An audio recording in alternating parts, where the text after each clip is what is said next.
من فيض مولانا الغفور قرآن رب العالمين جاء لنا نبراس نور فيه السعادة واليقين أسمى المعاني في السطور نسمو بها دنيا ودين نلقى الشفاعة في النشور بدلائل النور المبين في حفظه تحلو الأمور ما خاب من يرجو المعين نلقى الشفاعة في النشور بدلائل النور المبين بدلائل النور المبين.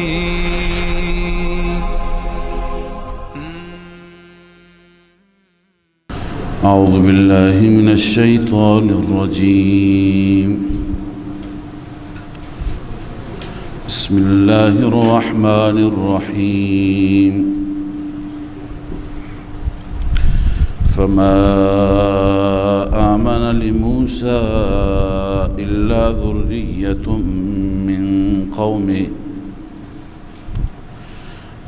ذرية من قومه على خوف من فرعون وملئهم أن يفتنهم وإن فرعون لعال في الأرض وإنه لمن المسرفين. وقال موسى يا قوم إن كنتم آمنتم بالله فعليه توكلوا إن كنتم مسلمين. صدق الله العظيم. اللهم صل على سيدنا وشفينا وحبيبنا محمد وعلى آله وصحبه وبارك وسلم.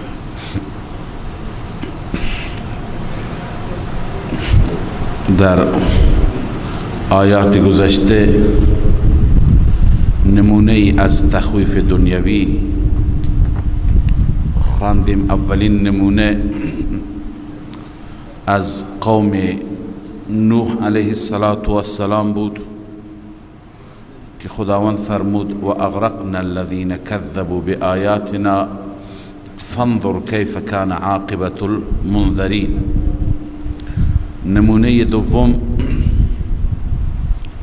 مال قوم موسی هست که اون نمونه شروع شده.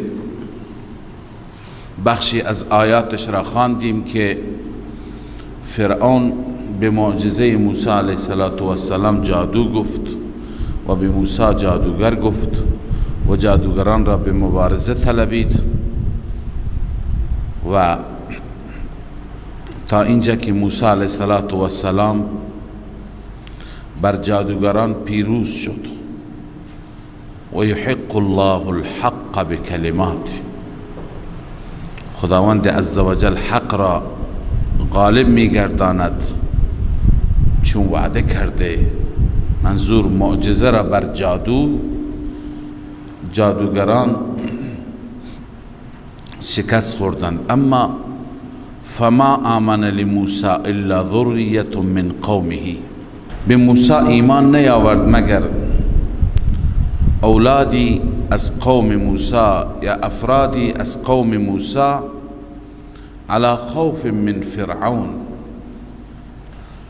بر بیم و ترس از فرعون و ملئهم، از درباریان فرعون، از حکام و اشراف دربار فرعون می ترسیدند. بر چی؟ الا ان یفتنهم، بر اینکه اونها را به عذاب، به فتنه، به مصائب گرفتار کنند. چرا؟ دلیلش اینه که و این فرعون لعال فی الارض، فرعون در زمین متکبر بود، فرعون در زمین غرور داشت و انه لمن المسرفین، از مسرفین و متجاوزین و از کسانی که هیچ حد و مرز انسانیت را نمیشناسند بود. او دیگه در هر حدی در هر مسئله از حد میگذشت. پس موسی علیه السلام وقتی که این احوال را دید که فرعون بسیار ظالم هست، بسیار ستمگر هست و قوم هم سخت میترسد و خیلی پریشان هست، آنان را تلقین به توکل کرد. گفت که شما بر خدا توکل کنید، بر خدا اعتماد کنید، خدای عزوجل شما را یاری می کند. همیشه اهل حق ولو اینکه مظلوم باشند، قلیل باشند، اندک باشند، باید در مقابل ستمگران از خدا استمداد طلبند و توکل کنند. چنانچه موسی گفت و قال موسی یا قوم ان کنتم آمنتم بالله. موسی گفت ای قوم اگر شما ایمان به خدا آوردید، ایمان به خدا دارید، فعلیه توکلوا ان کنتم مسلمین، فقط بر او توکل کنید اگر شما منقاد و تسلیم دستور او هستید. قوم هم گفت ما توکل کردیم. فقالوا علی الله توکلنا، آنان گفتن فقط و فقط بر الله توکل داریم. بعد از توکل این دعا، این مناجات، ربنا لا تجعلنا فتنة للقوم الظالمین، بار اله ما را فتنه برای قوم ظالم قرار نده، ما را مصیبتی و آلی برای عذاب و شکنجه آنان قرار نده، و نجنا برحمتك من القوم الكافرین، و بار اله ما را نجات بده برحمتت، بسبب رحمتت از قوم کافرین. خب برای قبولیت دعا الله عزوجل به موسی و بنی اسرائیل دستور داد که طاعت و عبادت بکنن. ببینید همیشه وقتی که سختی ها میاد، مشکلات میاد، باید به خدا، باید به نماز، به عبادت و سجده رجوع کرد. لذا الله تعالی دستور داد که شما، این قبولیت دعا هست، دستور داد که شما نماز بخوانید، شما خونه هایتون را قبله درست کنید. و اوحینا الی موسی و اخیه، ما وحی کردیم به موسی و برادرش، ان تبوأ لقومکما بمصر بیوتا، اینکه جا درست کنی برای قوم خودتان در مصر خانه هایی، یعنی خانه برای خودتان درست کنید. و جعلوا بیوتکم قبله، و خانه های خودتون را قبله قرار بدهید. و اقیموا الصلاة، این علاج نجات، راه حل نجات، نماز برپا بدارید. الله عزوجل دستور دادند که خانه هایتون را قبله. چطور خانه ها قبله قرار بگیرد؟ بعضی ها این را توجیه کردن، گفتند که خانه درست کنید خانه هایتون روبرو باشد، قبله یعنی متقابل، خانه هایتون روبرو باشد که هر وقتی که دستور رسید برای کوچ کردن، برای هجرت کردن، فوراً برید. ولی این توجیه ضعیف است. اینجا بحث نماز هست و اینجا بحث عبادت است. نجات از فرعون، راهکار نجات از فرعون در چی هست؟ در طاعت است، در بندگی هست، در عبادت است. بنابراین بعضی دیگه گفتن که واجعلوا بیوتکم قبله، قبله به معنی عبادت خانه، جای عبادت. ببینید ما خواندیم در حدیث شریف که رسول اکرم صلی الله علیه و سلم فرمود جعلت لی الارض مسجدا، تمام زمین برای من چی هست؟ مسجد هست، جای سجده هست. و این حدیث که گفته شده این از احادیثی است که در این حدیث خصائص و ویژگی های رسول الله صلی الله علیه وسلم گفته شده. یعنی پیغمبر محبوب ما چند تا خصوصیت داره، چند تا ویژگی داره. یکی همون که نصرت بالرعب مسیرت شهر، به اندازه یک ماه خداوند رعب من را بر دشمن افکنده، یعنی به اندازه مسافت یک ماه و خدا مرا یاری کرده. و دیگه در همون حدیث هست اوتیت جوامع الکلم، خداوند به من جوامع الکلم داده. و در همون حدیث هست که جعلت لی الارض مسجدا.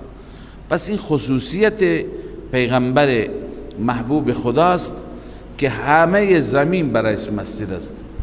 چون که در ادیان گذشته اینطور بوده که بغیر از معبد، بغیر از عبادتخانه و مسجد در جای دیگه عبادت روا نبوده، عبادت جایز نبوده. بس وقتی که بنی اسرائیل به این مشکل مواجه شدند، الله عزوجل به اونها دستور داد واجعلوا بیوتکم قبله، شما خانه هایتون را مسجد بگیرید. یعنی شما اجازه دارید، چون که شما در عبادت خانه برید، در مسجد برید، فرعونی ها اذیتتون میکنند، فرعونی ها شما را، مسجد شما را از بین میبرند، لذا شما در خانه نماز بخوانید، به شما اجازه است. این استثنایی هست که خداوند عزوجل برای اسرائیلی ها، بنی اسرائیلی ها قرار داد. لذا الله می فرماید واجعلوا بیوتکم قبله، خانه هایتون را قبله قرار بدید، یعنی مسجد که اونجا نماز بخوانید. و اقیموا الصلاة، و نماز را برپا بدارید. و بشر المؤمنین، مؤمنین را مژده بده. مژده برای چی؟ مژده برای نجات از فرعون. یعنی الله تعالی میفرماید شما به عبادت من مشغول بشید، من شما را نجات میدم. این هم بدونید که نجات از هر ستمگر کلیدش در نماز است، در عبادت است، در نیایش با خدای عزوجل است. به همین خاطر رسول محبوب خدا صلی الله علیه و سلم هرگاه که برایشون مشکلی پیش می آمد متوجه نماز می شدند. در خندق وقتی که در محاصره بودند همهش نماز می خواندند، دعا و نیایش می کردند. پس این سیرت پیامبران است و دستور خدای عزوجل است.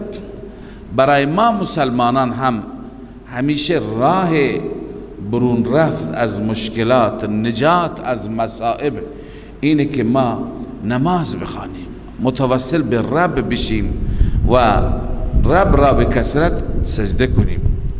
پس وقتی که نماز خواندید و بشر المؤمنین، این اعلام نجات است، این مژده هست، مؤمنان را مژده بده. حال این دعا بعد از عبادت هست. وقال موسى ربنا إنك آتيت فرعون وملئه. موسى این دعا را کرد بار الها به فرعون و درباریانش دادی زینتا، زینت و زیبایی دنیا، اقتصاد خوب، و اموالا فی الحیات الدنیا، و مال زیاد دادی، ثروت زیاد دادی در زندگی دنیا. ربنا لیضلوا عن سبیلک، بار الها اینها را به خاطر اینکه آنان گمراه کنند از راحت. این لام لام عاقبت است. خدا نداده که اونها گمراه کنند مردم را، جلوی مردم را بگیرن، گردن کلفتی کنند، بلکه لام لام عاقبت، یعنی خدای اینا را دادی نتیجه و عاقبت این میشه که اونها از در این را اینها را مصرف میکنن. ربنا اطمس علی اموالهم، بار الها بر مالهاشون را محو کن، نابود کن. واشدد علی قلوبهم، دلهایشان را سخت کن. فلا یؤمنوا حتی یروا العذاب الالیم، ایمان نیاورند حتی که عذاب دردناک را ببینند. منظور اینه موسی علیه السلام که از طریق وحی خبر دارد که اینها ایمان دیگه نمی آورند، پس دعای موسی این هست که واجعلها قاسیة واطبع علیها، همونطور که تو فرمودی اونها را سخت و سنگ بگردان و بر اونها مهر بزن، حتی لا تنشرح للایمان کما هو قضیة شأنهم روح المانی، تا اینکه برای ایمان انشراح پیدا نکند، همان گونه که شأنشون همین است، قضیه اونها همینه، خدا بهش گفته که این چنین هستن، اینا دیگه مهر خوردن ایمان نمی آورند. موسی به همون چیزی که از طرف خدای عزوجل مطلع است دعا می کند. موسی الله عزوجل اعلام اجابت می کند، قال قد اجیبت دعوتکما فاستقیما. الله می فرماید همانا اجابت شد دعوت شما ای موسی، شما و هارون، فاستقیما، شما استقامت کنید در تبلیغ، ولا تتبعان سبیل الذین لا یعلمون، شما پیروی نکنید از راه و مسیر کسانی که نمیدانند، جاهلند. وجاوزنا ببنی اسرائیل، این تتمه داستان موسی هست. الله می فرماید ما عبور دادیم بنی اسرائیل را از دریا، فاتبعهم فرعون، دنبال کرد پیروی کرد آنان را فرعون و جنوده و جنود فرعون بغیا و عدوا، از روی ظلم و تعدی، هدفشون ظلم بود، میخواستن بنی اسرائیل را بر بنی اسرائیل ستم کنند، بکشند، از بین ببرند. حتی اذا ادرکه الغرق، حتی وقتی که فرعون را دریافت غرق، فرعون با اهلش، با حشمش، با لشکریانش همه غرق شدند. قال آمنت انه لا اله الا الذي آمنت به بنو اسرائیل، گفت من ایمان آوردم به اون ذات، آمنتو ایمان آوردم بر این مطلب که لا اله، هیچ معبودی لایق عبادت نیست مگر آن ذاتی که آمنت به بنو اسرائیل، ایمان آورد به آن بنی اسرائیل، و انا من المسلمین، اعتقادا و عملا بنویس، من منقادم، تابعم، هم اعتقادا هم عملا. الله تعالی دیگه نپذیرفت، قبلا خواندیم ایمان غرغره هست، الان سرزنش است، آیا الان، آیا حالا، وقد عصیت قبل و کنت من المفسدین، همانا نافرمانی کردی تو قبل از این، یعنی قبل از معاینه عذاب و از مفسدان بودی. لذا فالیوم ننجیک ببدنک لتکون لمن خلفک آیا، امروز ما بدنت را نجات می دهیم تا که برای بعدی ها عبرت باشه. ننجیک ببدنک، بدن به این معنی که بعضی همین ظاهر، بدن ظاهری گفتند که ما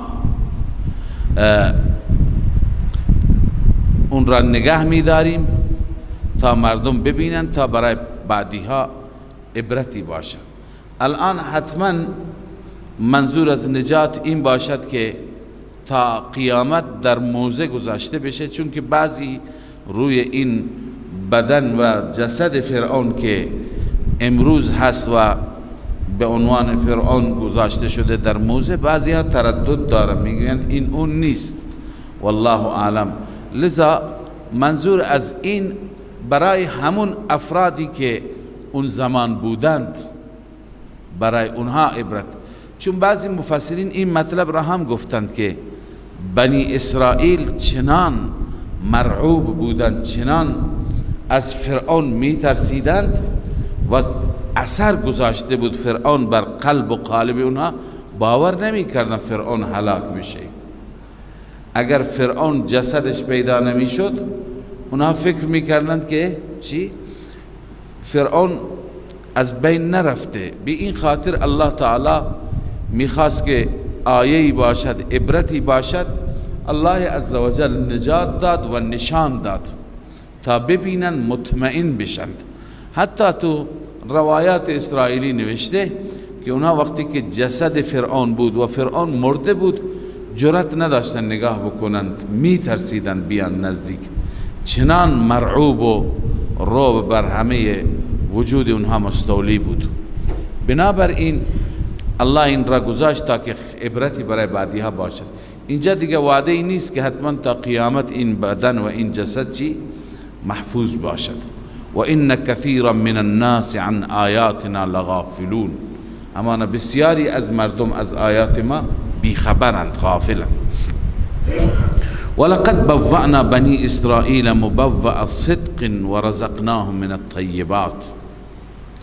بعد از غرق فرعون الله می فرماید ما جای دادیم بنی اسرائیل را مبوأ صدق، جای دادن خوبی. صدق اینجا معنی خوب هست، صادقانه. منظور از مبوأ صدق ملک مصر و ملک شام هست که اینها دو ملک پر از نعمت بودند، پر از امکانات و حکومت. الله می فرماید ما اونها را اونجا جا دادیم و رزقناهم من الطیبات، انواع طیبات، انواع رزق ما بهشون دادیم. اما بنی اسرائیل این امت اجابت هم بر مسیر حق نماند، اینها هم اختلاف کردند بعد از موسی علیه السلام. اختلاف چه کسی انداخت؟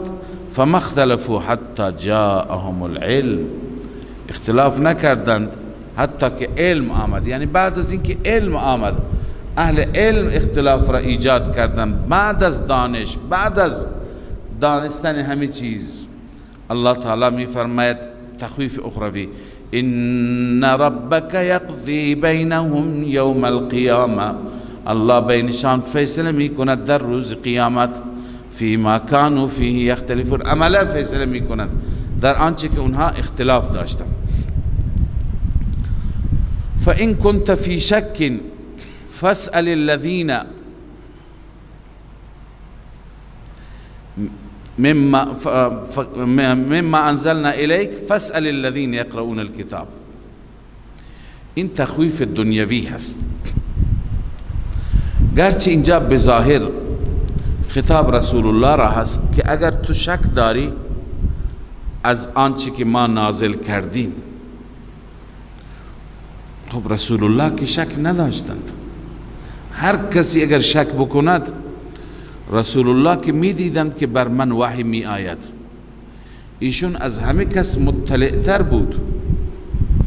پس فإن كنت فی شک، گرچه بعضی گفتم بالفرض والمحال، ولی توجیه بهتر اینه که این فإن كنت فی شک در واقع سخنی هست که رسول الله باید به کافر بگه، به منکر بگه.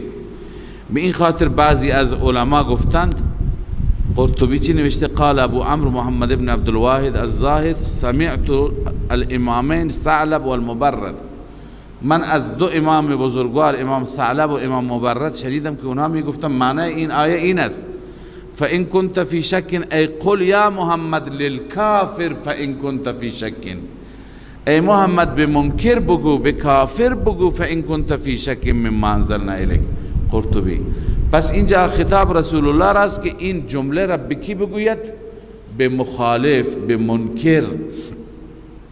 لذا به اون کافر بگو فإن كنت في شك مما انزلنا الیک، اگر تو شک هست داری از آنچه که ما نازل کردیم به سوی تو، یعنی به سوی محمد.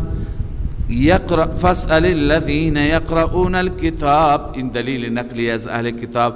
سؤال کن از آنانی که کتاب میخوانند، تورات و انجیل میخواندند، من قبل که قبل از شما در اون تورات و انجیل بشارت و مجد پیامبر خاتم آمده. لقد جاءك الحق من ربك، همانا حق از جانب ربت آمده. فلا تكونن من الممترین، هرگز نباش از شک کنندگان. این درجه اوله که هرگز شک نکن، و درجه دوم علی سبیل الترقی. ولا تكونن من الذين كذبوا بآیات الله. وقتی که شک نکردی اصلا از مکذبین نباش، آنانی که تکذیب میکنن آیات خدا را.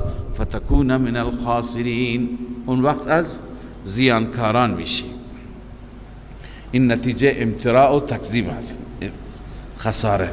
ان الذين حقت عليهم كلمة ربك لا يؤمنون. تسلی برای پیغمبر خداست. الله میفرما اونهایی که چه کسانی ایمان نمی آورند؟ اونهایی که حقت علیهم کلمت ربک، منظور از کلمه بالعذاب بنویسید.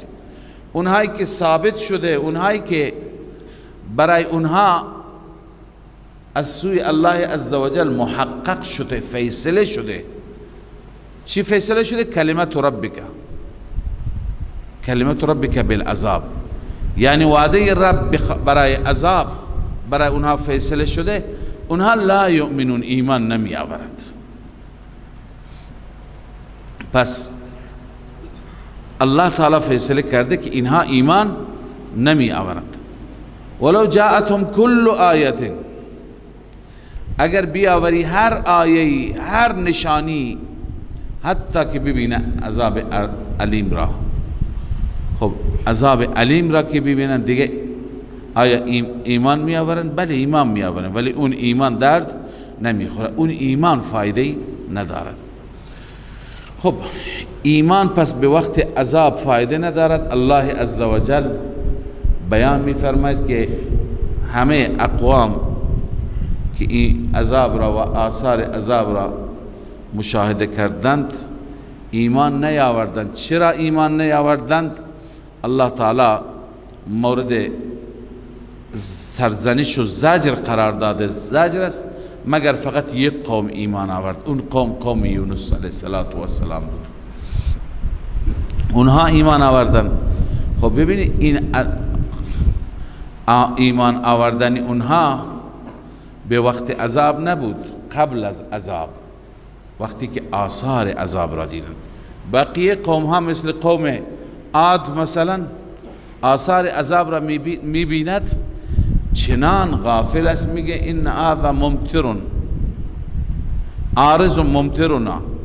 ابر را میگه ابری هست که ما را باران میده، یعنی اصلا او را عذابی نمیداند.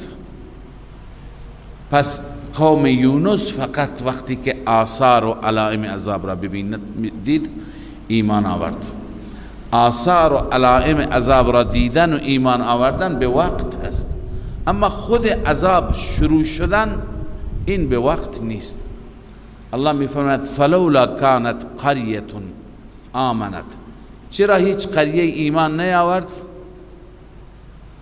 که فنفعها ایمانها، که نفع بدهد به او ایمانش، الا قوم یونس، مگر قوم یونس. لکن قوم یونس آمنو، ایمان آورد. بقیه چرا ایمان نیاوردن؟ ببینید عرض کردم منظور آثار عذاب را دیدن، علائم اولی را مشاهده کردن. چرا ایمان نیاوردن؟ این عذاب که ایمان آوردن خیلی ها آوردن، بعضی را خدا ذکر کرد، بعضی را خدا ذکر نکرد. مثلا فرعون را خدا ذکر کرد، الان هم خواندید، اون به درد نمیخورد. اون که خود عذاب را ببیند، در عذاب واقع بشود، اما قبل از اینکه آثار مشاهده میکند ایمان بیاورد. تفسیر کبیر امام رازی گفته هلا کانت قریه واحده من القرى، چرا نبوده هیچ قریه از قریه هایی که ما التي اهلکناها، ما هلاک کردیم، تابت عن الكفر و اخلصت فی الایمان، چرا هیچ قریه توبه نکرد از کفر و در ایمان مخلص نشد قبل معاینه العذاب، قبل از اینکه عذاب را ببیند، مگر قوم یونس. مگر قوم یونس آیا قبل از معاینه عذاب؟ بله، ولکن قوم یونس لما آمنوا فعلنا بهم کذا و کذا.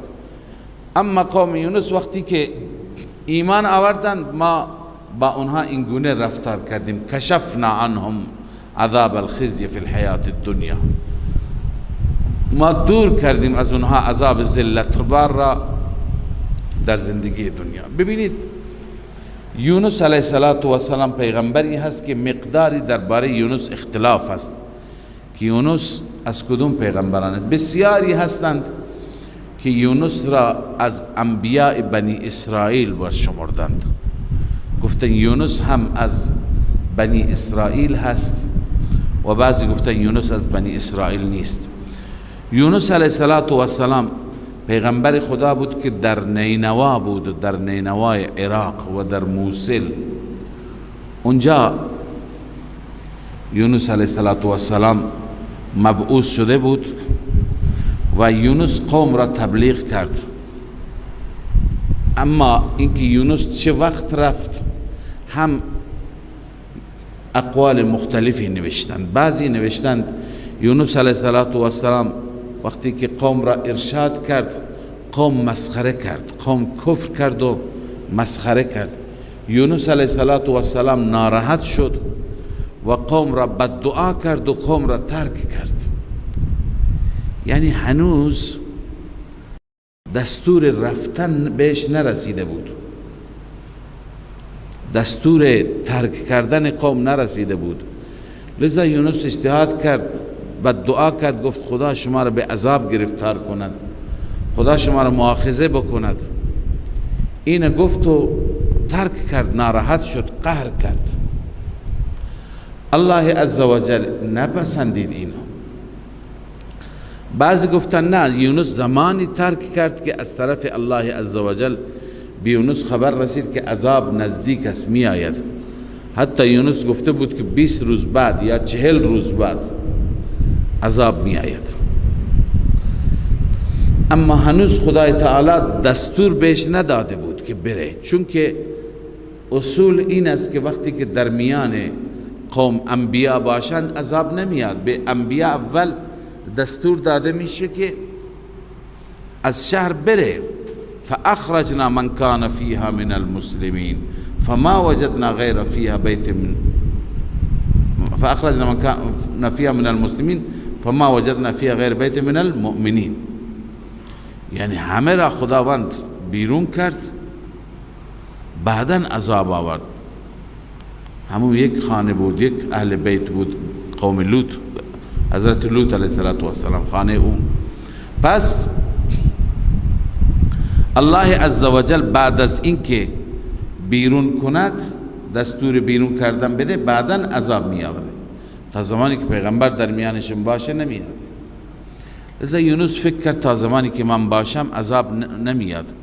رفت که عذاب بیاد. خب بدون اجازه، بدون دستور رب بود، اجتهاد بود. الله عزوجل این را نپسندید. میگویند یونس علیه السلام رفت از دجله، دریای دجله، مسیری بود به طرف شام.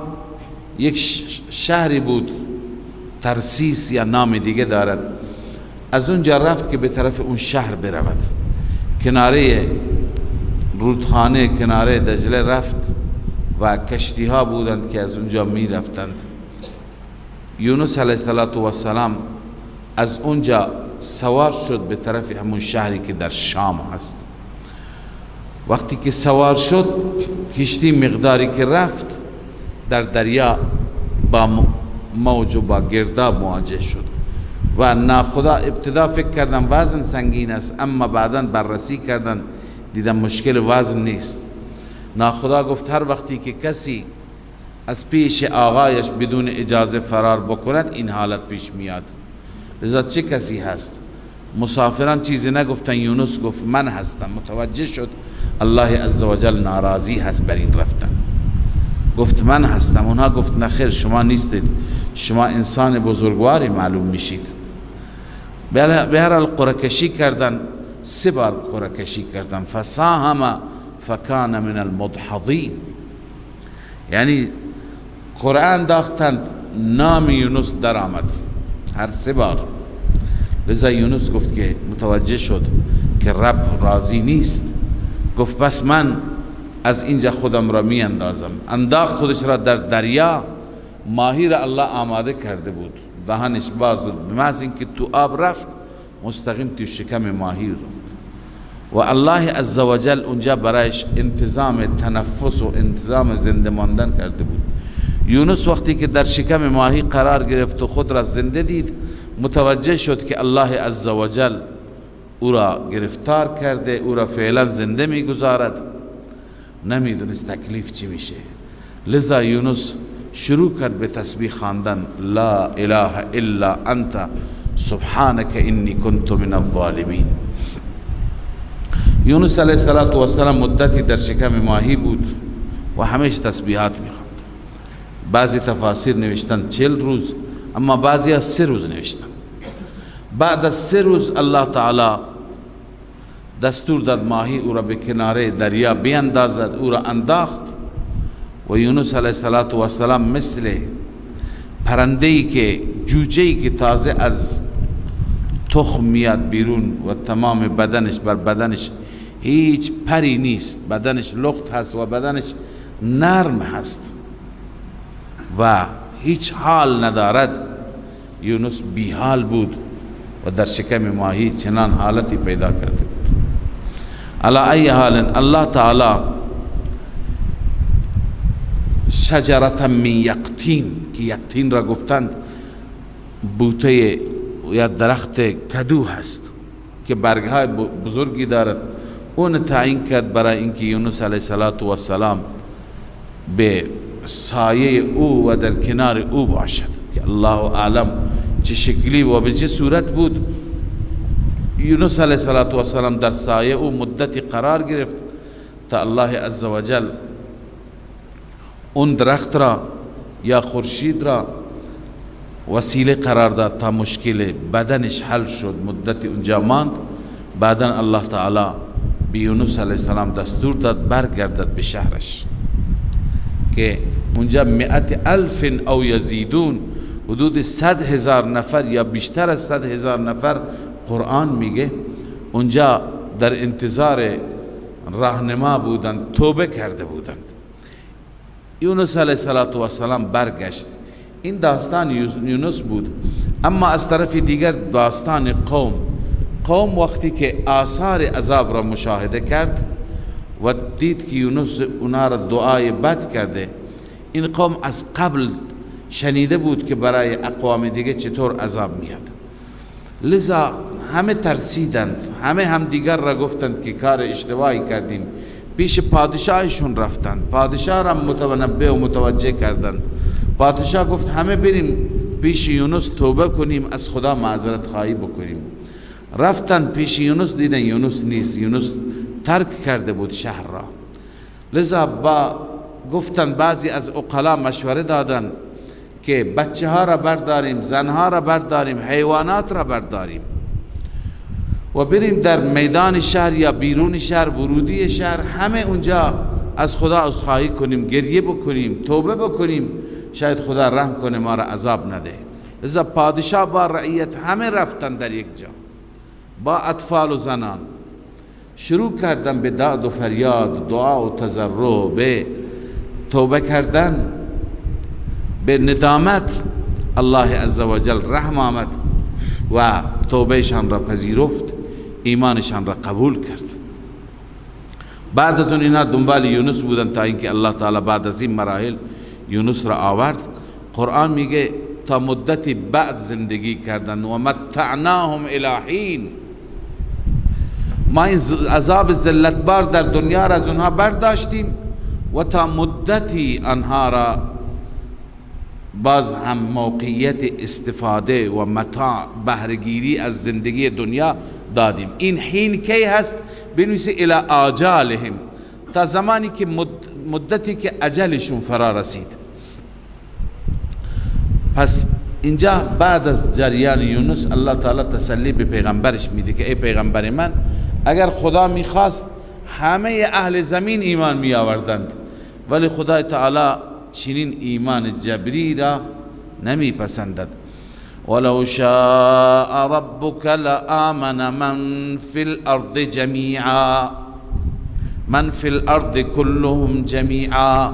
اگر الله می خواست ایمان می آورد هر کسی که در روی زمین است، کلهم همگی، جمیعا همو پایین بنویسید جواب این آمده قبلا ولکن لیبلوکم، خدا میخواد امتحان بکند. افانت تکره الناس حتی یکونوا مؤمنین، الله میفرماید آیا شما نمیپسندی مردم را، از مردم تنفر داری حتی که ایمان بیاورند؟ بدون ایمان نمیپسندی اونها را. وما كان لنفس ان تؤمن الا باذن الله، حالانکه هیچ نفسی نمیتواند ایمان بیاورد مگر به اذن الله. ويجعل الرجس على الذين لا يعقلون، رجس را یعنی شرک را، نجاست شرک را الله بر آنانی که عقل ندارن یعنی دین حق را درک نمی کنند، لا یعقلون دین را، دین حق را، آنانی که دین حق را درک نمی کنند الله شرک را و نجاست را برای اونها مقدر کرده. قل انظروا ماذا فی السماوات والارض، الله می فرماید که بگو، زجر بر عناد کفار، ای کفار شما که عناد دارید، ضد دارید، نگاه کنید ماذا فی السماوات والارض، چه آیاتی هست که دلالت بر توحید دارد در آسمان ها و زمین. شما از این آیات و دلالات توحیدی استفاده کنید. وما تغنی الآیات والنذر عن قوم لا یؤمنون، اما همین آیات کارساز نشدن برای قومی که ایمان در تقدیرش نیست، ضد داره، عناد داره. وما تغنی الآیات، نه آیات مستغنی ساخت و نه نذر، نه پیغمبران خودشون قومی را که ایمان نداشت نیاوردن، عنادن. پس آیات و نذر، آیات کتاب و پیغمبران نتوانستند که چنین قومی را وادار به ایمان کنند. حال تخویف اخروی برای این قومی که ایمان نمی آورند. الله می فرماید فهل ینتظرون الا مثل ایام الذین خلو، پس منتظر نیستند آنها مگر مثل کسان، واقعات و ایام کسانی که قبلا گذشتند، اینا منتظر عذابند. قل فانتظروا انی معکم من المنتظرین، الله می فرماید شما منتظر باشید، من هم با شما منتظر، یعنی منتظر عذاب باشید. عذاب میاد، چنانچه آمد عذاب که بیاد ثم ننجی رسولنا، این بیان سنت الله است و عادت الله است.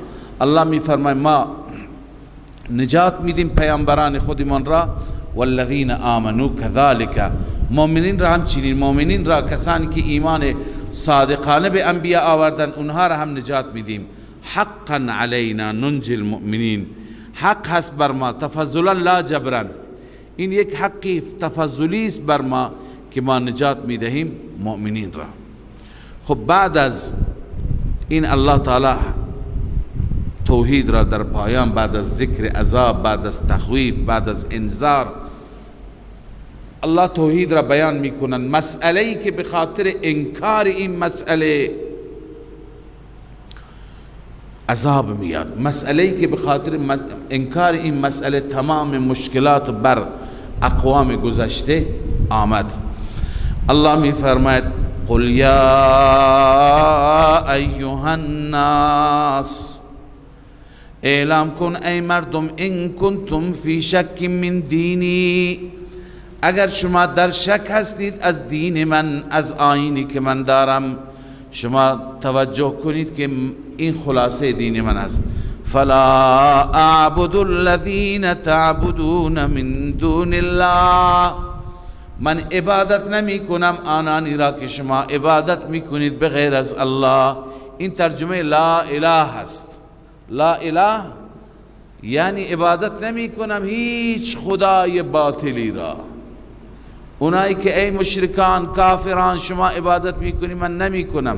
لا اله الا الله، الا الله ترجمهش هست ولكن اعبد الله الذي يتوفاكم، اما من فقط و فقط عبادت می کنم الله را، آن ذاتی که شما را یتوفاکم کامل می گیرد، شما به ملاقات او می روید. و امرت ان اکون من المؤمنین، من امر شدم من جانب الله اینکه از مؤمنان باشم، اینکه به خدا ایمان بیاورم و نه تنها ایمان قلبی بلکه و ان اقم وجهک للدین حنیفا، اینکه خودت را، چهرت را، ذاتت را، نفست را قائم بگردم برای دین حنیف، یعنی برای توحید خالص. کاملا دلت را متوجه توحید و ایمان بگردن. ولا تکونن من المشرکین، و اینکه هرگز از مشرکان نباش. به من امر شده، دستور داده شده که ذره شرک نکنم. ولا تدع من دون الله، الله تعالی اینجا میگوید که غیر از خدا هم کسی را نخوان. اینم ادامه امر و دستور هست و دلیل فلا اعبد الذین هست. ببینید من کسانی را که شما پرستش میکنید من اونها را عبادت نمی کنم. چرا؟ چون که ما لا ینفعک ولا یضرک، اینجا دلیل بیان شده. بس الله گفته اونها را فریاد نزن، اونها را نخوان. والمعنى لا تدعو ایها الانسان من دون الله ما لا ینفعک. تفسیر خازن، ای انسان هرگز صدا نکن، هرگز فریاد نزن.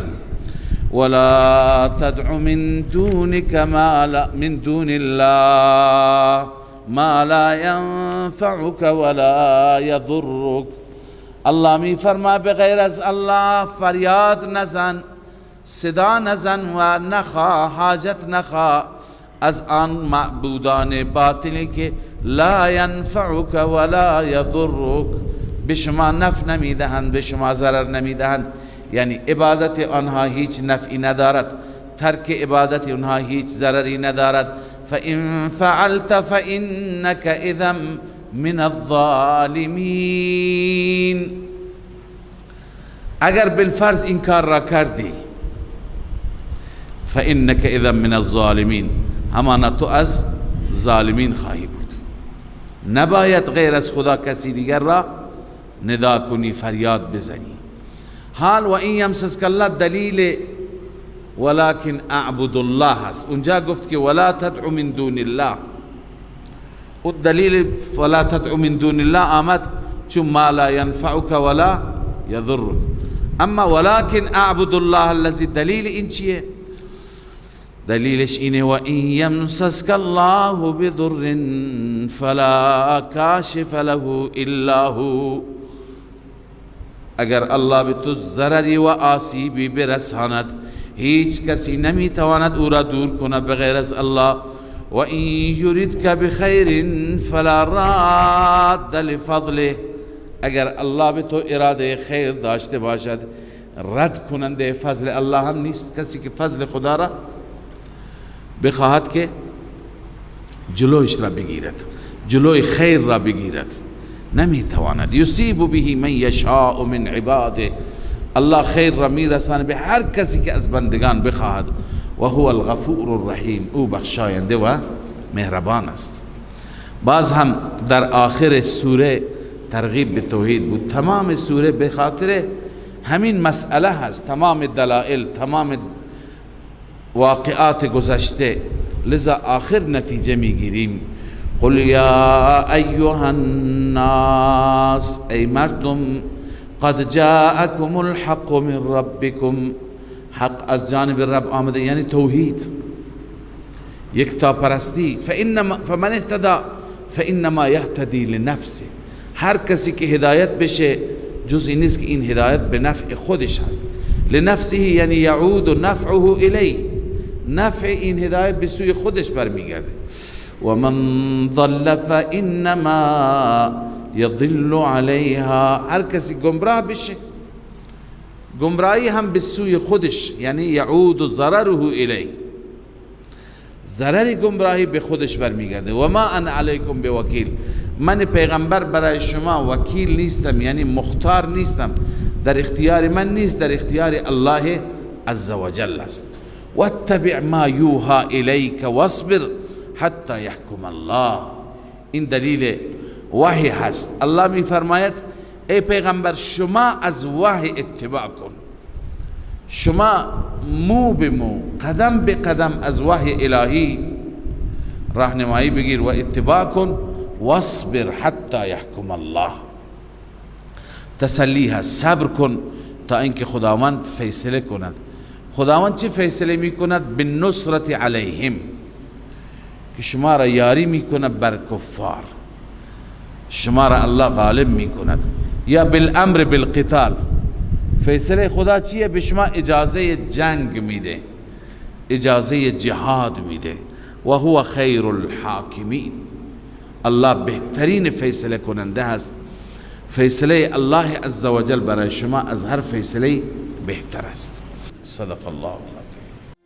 من فيض مولانا الغفور قرآن رب العالمين جاء لنا نبراس نور فيه السعادة واليقين أسمى المعاني في السطور نسمو بها دنيا ودين نلقى الشفاعة في النشور بدلائل النور المبين في حفظه تحلو الأمور ما خاب من يرجو المعين نلقى الشفاعة في النشور بدلائل النور المبين بدلائل